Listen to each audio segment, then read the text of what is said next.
Have you ever had a time in your life when God didn't really respond the way you thought He should? No, yeah. I don't have to ask anybody to raise your hands. I think you're probably all going to do that. But is there a time when maybe you prayed and asked God to answer a prayer, and you even given the specifics on how to do it, and He didn't do it quite the way you'd ordered it? I mean, He's done that a lot in my life, and God just didn't follow my plan at times. And He's going to do that. Well, Exodus chapter 5 is a very emotional, dramatic, drama-filled chapter. And we're going to take a look at that because that chapter begins with some beautiful hopes for the nation of Israel. It begins with dreams that they have been given. It begins with anticipation that they are soon going to have their freedom from the Egyptians. And these dreams, unfortunately, are soon shattered. They've been built up, and now they're coming down the mountain, and their hearts are broken.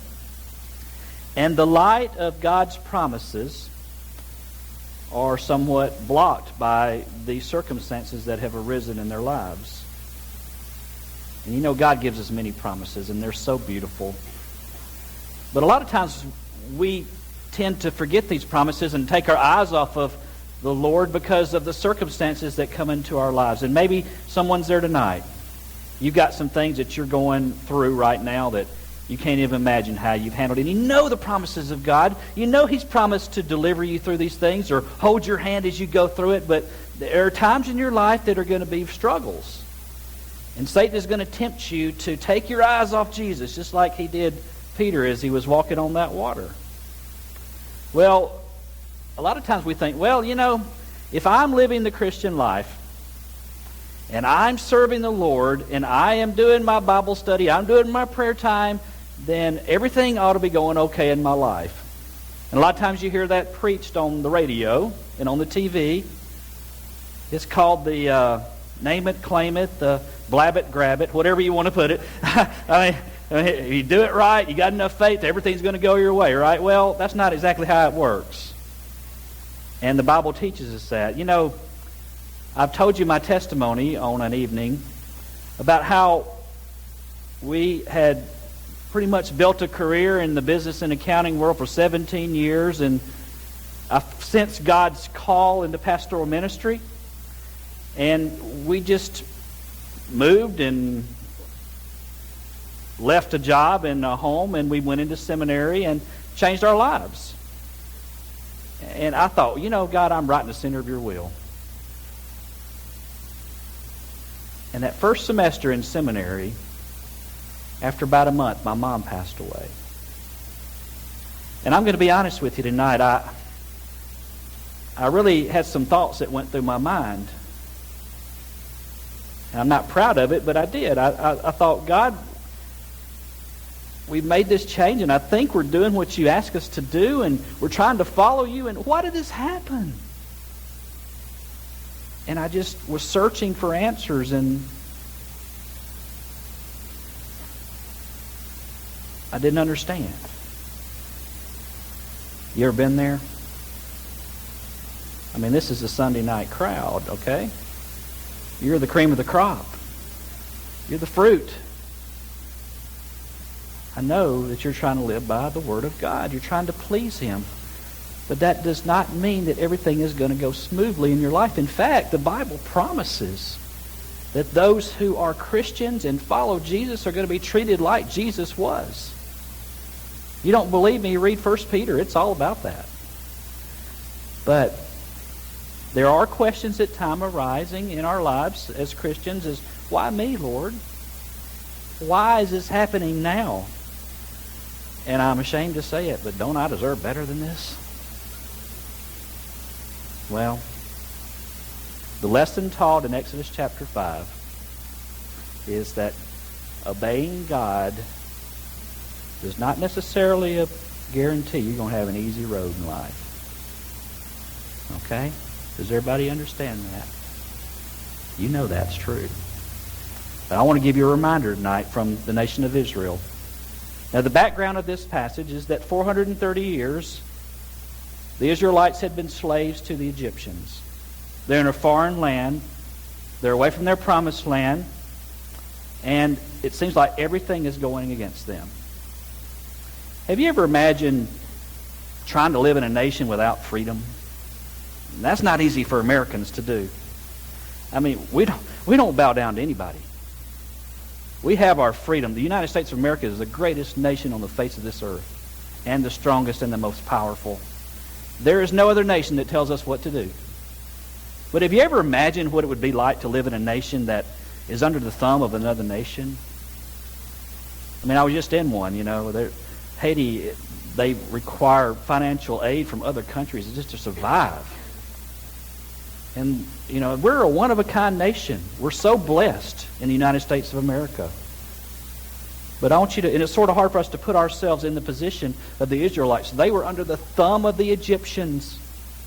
They could do nothing unless the Egyptians gave the approval, unless Pharaoh said it was okay. So just try to imagine for a moment that you're living in a land without any freedom. And the worst part for them was there was really no hope for any change. I mean, 430 years of bondage and slavery is a long time. So there's not any hope of anything changing. But in the midst of this despair, the Lord gives them some good news. And I'm going to read you the verses, and we're going to go back to Exodus chapter 4, verses 29 and 31 to set this up. Then Moses and Aaron went and assembled all the elders of the sons of Israel. And Aaron spoke all the words which the Lord had spoken to Moses. And then he performed the signs in the sight of the people. Do you remember those signs? The stick turning into a snake and a snake turning back into a stick. That was one of them. But he performed the signs, and the people believed. It says in verse 31, they believed that God was going to give them freedom. And they heard that the Lord was concerned about the sons of Israel, the nation of Israel, and they had seen their affliction. Then they bowed down and worshiped. You see, God had told Moses that he was going to free his people, that the time had come. He had heard the crying of the people. He had heard their mourning. He had seen the people oppressed by this foreign nation, and he was going to step in and change things. And now Moses and Aaron have come to be the mouthpiece of God, and they are telling their people that soon the freedom was going to come and everything was going to change. It's sort of like if you have a terminal disease diagnosed, and then you go back to the doctor, and all of a sudden it's gone. Can you some of you have been there. Some of you know people that's happened to. I just got an email from a family that was in the church that I was at previously. Last night I read it as I got back in. They had a daughter that had a tumor above her knee, and they thought it might be malignant. And I got the word, I've been praying for that little girl. She's such a cute little thing. And they said no more. It was not malignant, and that tumor wouldn't survive. It wouldn't last, and it wouldn't be any harm to her. And that was just, the news that family got. They were so happy, so ecstatic. I could even read it in the email about how joyous. They just thanked me and our family for praying for them. So this is the way the Israelites were. They had no hope. They'd been in bondage, and all of a sudden they get the word from the doctor that they're going to be cured, that the freedom is going to come. Now, can you imagine the joy in the people? The people believed, it says in verse 31, because they heard the Lord cared about them, and he'd seen their affliction. They bowed down and they just worshiped. That's all they could do.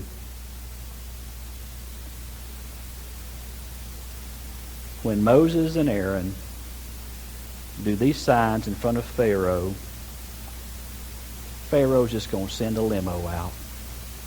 Put all of us in it, and he's going to ship us off. I mean, it's all going to work just like that. That's what Moses and Aaron said. God's going to deliver us. So when Moses goes and does the signs in front of Pharaoh now, he's going to give us special treatment. He's going to send us out with an entourage, perhaps even security guards, so nobody could possibly hurt us. So they go to the same job that they've had over their lifetimes, making bricks. And it's not like the previous days. They've got this word of freedom, And now there's a song on their lips. There's a bounce in their step. And they're saying, this is the last brick I'm going to ever make for you.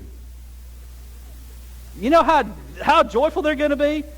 Last time I'm going to have to listen to this foreman's cursing at me. It's the last time. This is the last day I have to work for you. And they can make it through that day. They're so happy.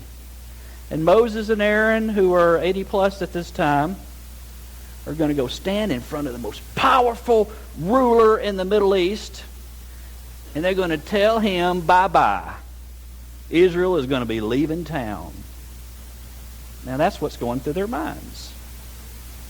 So with the expectations of a nation and the weight of the world on their shoulders, Moses and Aaron go before Pharaoh. It's time for them to do their parts. Look at chapter 1, verses 1 and 2. And afterward, Moses and Aaron came and said to Pharaoh, thus says the Lord, the God of Israel, let my people go, that they may celebrate a feast to me in the wilderness. Now, Pharaoh says, call up the limo, bring the buses, we're going to send them out of here. Don't let anybody touch them, right? No, not hardly. You got to go on to verse 2. But Pharaoh said, who is the Lord that I should obey his voice to let Israel go? And I think he said it laughing, just like I just did. Who is this Lord you're talking about that says I've got to let Israel go? I don't know that Lord, and besides, I will not let Israel go. Now, in Egypt, Pharaoh considered himself to be God. He made the rules. He enforced the rules. I mean, he was the top dog. And here Pharaoh sees no reason whatsoever to obey this command of the Israelites. And frankly, this proposal that they give him seems quite absurd. Can you imagine in his position? You want me to let my entire labor force go for a vacation of 3 days? You've got to be kidding. Where did you come up with this nonsense? I don't think so. That's Moses and Aaron, I don't think so. And I think that's the way he approached them as they came with this request. No? Can you imagine Moses and Aaron right at this point? This wasn't supposed to work like this. I mean, God said, do these signs and we're going to be out of here and we don't have to make any more bricks. He wasn't supposed to stay. No. Now what do we do? Well, I guess we better try another approach. Verse 3. Then they said, the God of the Hebrews has met with us. Please let us go on a 3 days journey in the wilderness, that we may sacrifice to the Lord our God. Otherwise, he will fall upon us with pestilence and with the sword. So that confidence they came in strutting in verse 1, let our people go. God says so. Pharaoh says, not on your life. Now things are changing. That wasn't supposed to happen that way. The confidence they had has turned to doubt. The command that they were giving has turned to pleading and begging. Please, you see that word in verse 3? Please let us go. And they didn't know what to say. This was not part of the script. It's sort of like the preacher who walks up there and he forgets what he's going to say. He says, before I got up here, only me and God knew what I was going to say, and now only God knows. You know, so they sort of in that position. But he's scrambling for words, and Moses and Aaron they're trying to think of something to say. And as they request rather than command, it gets even worse than that. Look at verses 4 through 9. The king of Egypt said to them, Moses and Aaron, why do you draw the people away from their work? Get back to your labors. Again, Pharaoh said, look, the people of the land are now many, and you would have them cease their labors. So the same day, Pharaoh commanded the taskmakers over the people and their foremen, saying, you are no longer to give the people straw to make brick as previously. Let them go and gather the straw for themselves. It's getting worse and worse by the minute. Verse 8 says, but the quota of bricks, this is going to be even worse. They got to go get their own straw, but the quota of bricks which they were making previously, you shall continue to impose on them. You're not to reduce any of it, because they are lazy. Therefore they cry out, let us go and sacrifice to our God. Let the labor be heavier on the men, and let them work at it so that they will pay no attention to false words anymore. It's getting worse and worse. There's no negotiation. There's no diplomacy. There's no discussions. There's no compromises. I mean, not only do they have to make the bricks, now they got to find the straw, and there's no reduction in the quota. Now I want you to remember something.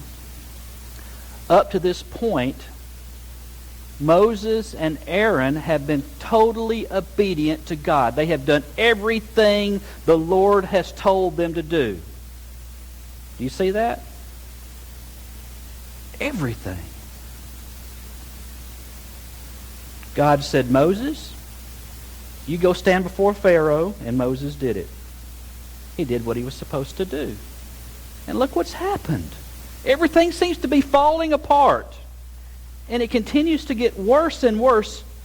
And I'd like to read verses 10 through 21 for you, just to prove this point. So the taskmasters of the people and their foremen went out and spoke to the people, saying, thus says Pharaoh, I'm not going to give you any straw.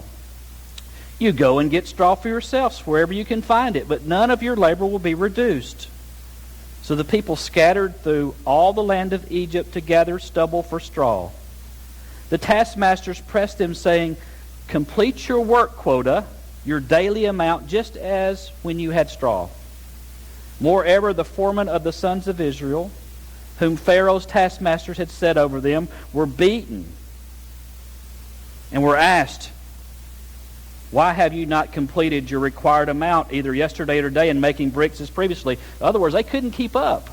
This was an impossible task, and the Egyptians beat them because they couldn't keep up. Then the foreman of the sons of Israel came and cried out to Pharaoh, saying, why do you deal this way with your servants? They were begging the Egyptians to stop treating them like this. There is no straw given to your servants, yet they keep saying to us, make bricks. And behold, your servants are being beaten, but it is the fault of your own people. It's not our fault. We don't have the straw to make the bricks. They're not giving us enough straw. But then they were responded in this. They were answered in this way. In verse 17, you're lazy. You're just being lazy. Therefore you say, let us go and sacrifice to the Lord. So go now and work, for you will be given no straw, yet you must deliver the quota of bricks. No relief. Don't come back to me and give me any excuses. In verse 19, the foreman of the sons of Israel saw that they were in trouble because they were told, you must not reduce your daily amount of bricks. When they left Pharaoh's presence, they met Moses and Aaron as they were waiting for them. And they said, Moses and Aaron, we thank you so much for being good leaders. You've told us what to do, and God's rewarded us. God's listened to you. You're God's mouthpiece. That's not what it says, is it? In verse 21, these Israelite foremen came up to Moses and Aaron and says, may the Lord look upon you and judge you. For you have made us odious in the sight of Pharaoh and in the sight of his servants to put a sword in their hand to kill us. Now, not only had the Egyptians disappointed Moses and Aaron, but now the people of Israel are turning on their leaders. And what kind of deal is this? Moses and Aaron had just done what God had told them to do. It's not supposed to work like that, is it?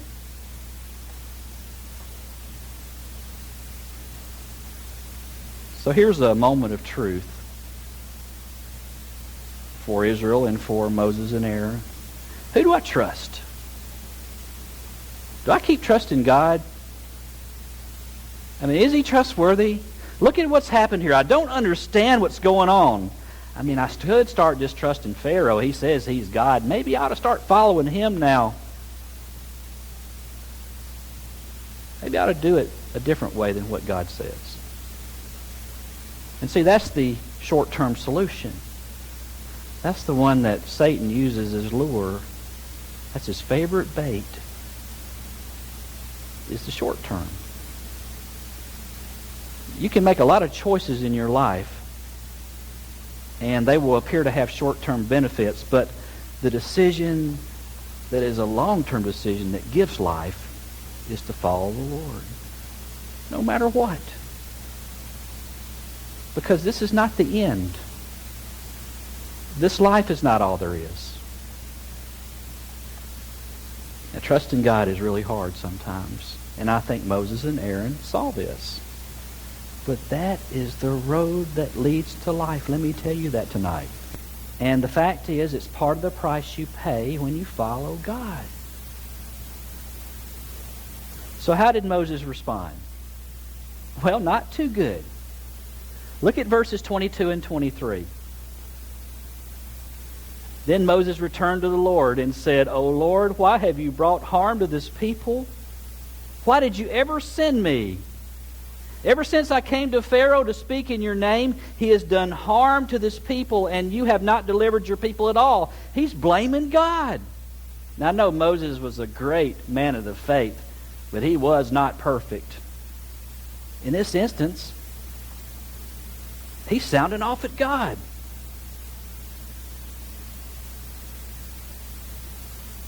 You know, at that point, the words of Moses and Aaron are not a whole lot different than the words in verse 2 that Pharaoh said about God. They're starting to sound just the same. May that never happen to us. Some of you tonight are in an Exodus 5 situation in your life. I know there's somebody in this worship center tonight, this sanctuary. You're in Exodus 5 right now. And this message might not be meant for anybody but you.